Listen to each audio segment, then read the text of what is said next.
The Pulse Carbine. I think if I had to describe my initial impressions of this weapon in one word, that word would be disappointing. But a close second would probably be confusing.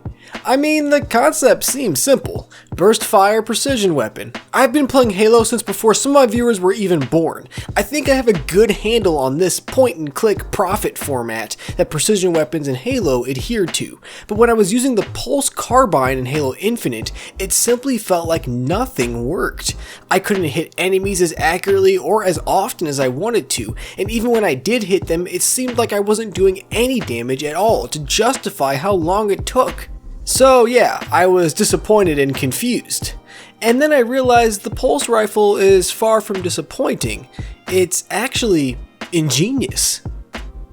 I'm the Home Slice, Ascend. Apparently everybody gets one. Period. And in today's video, I want to discuss the true purpose of the Pulse Carbine in Halo Infinite. I'll break down how its goal to correct a gameplay issue that's nearly as old as Halo itself has ironically framed the weapon as issue-ridden itself. And by the end of this video, I guarantee you'll not only have an understanding of how it's meant to be used, you'll have a new appreciation for what exactly it sets out to do. Be sure you stick around for my viewer question at the end. Like the video, subscribe, and let's get this started.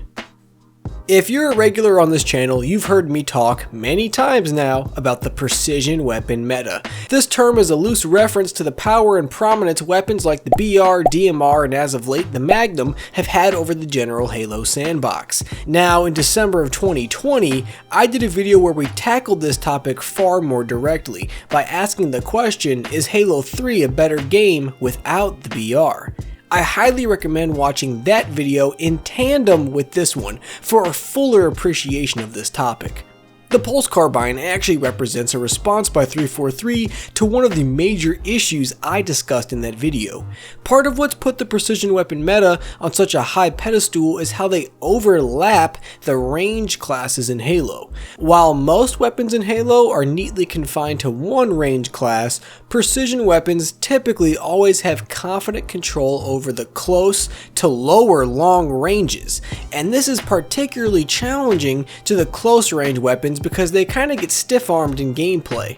The big question becomes, how do you make a precision weapon in a traditional fashion but keep it from interfering with the lower range classes? In response to that question, 343 has created the Pulse Carbine. And throughout this video, I'm going to refer to the Pulse Carbine as a precision weapon, with the understanding that that might not be the most accurate way to describe it.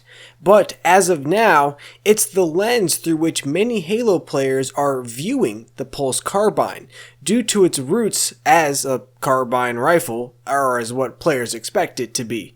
In reality, it's a continuation of anything of the Storm Rifle from Halo 5, adopting the firing mode of the bolt shot from that same game. But don't get this wrong. Despite it not being the most traditional precision weapon, the Pulse Carbine is very much so answering this problem that has plagued precision weapons for nearly 20 years. This gun is legit worthless up close. The projectile travel style actually makes sure of that. Compared to weapons like the BR, Commando, or Sidekick, the Pulse Carbine travels at a snail's pace, and it's this condition, this failure to perform up close, that gave me, and I'm sure many players, the impression that this gun was one of the worst in the game. But it wasn't until I started using this ranged weapon at range that the truth became clear. The Pulse Carbine is a monster at distance. You see, these projectiles that are hard to hit up close are extremely quick moving at distance and are insanely hard to dodge. But you know what else makes them hard to dodge? The fact that they track onto targets. Oh yes, these fat globs of plasma will automatically track enemies so long as they are targeted within red reticule range. Once I figured this out, my approach to the Pulse Carbine entirely changed. When this thing was equipped, I tried to get as far away as possible from my enemies, because given the fact that they were most likely sporting ARs or even sidekicks, so long as I belt out one or two bursts with the PC, they almost had no chance to even react. I think in this fashion, the PC almost starts to trend closer to being a power weapon, rather than a pad-bound loadout weapon. I mean, this gun takes all the hard work away from the player. Honestly, just back up, point, and shoot. But more importantly to me, the gun represents a clever yet tragic remedy to the issue we talked about earlier. Players expected to perform highly competently at close range, but this type of performance is arguably a mistake, not a thoroughbred feature. So by correcting the mistake, it has become subject to critique by players who expect it to perform a certain way. It's a prime example of how Halo fans react nowadays when solutions to long-standing problems are presented. The new issue is that we're so used to certain shortcomings in Halo's game design, we now react volatilely to solutions to those shortcomings. But first and foremost, the biggest issue the Pulse Carbine is facing, and probably will continue to face, is that it's wildly misunderstood. Players are trying to use the PC just as they would have used a carbine, a BR, or a DMR, and folks, that's not how this gun works. This gun is all about creating combat ease at distance. It's about melting opponents at fight ranges where the auto tracking and rapid fire damage output could very well end fights before they even start. But first and foremost, this gun is an experimental push by 343 to address an issue that has plagued precision weapons since 2004. Technically, since 2001, if you also believe the CE Magnum is the father of all precision weapons.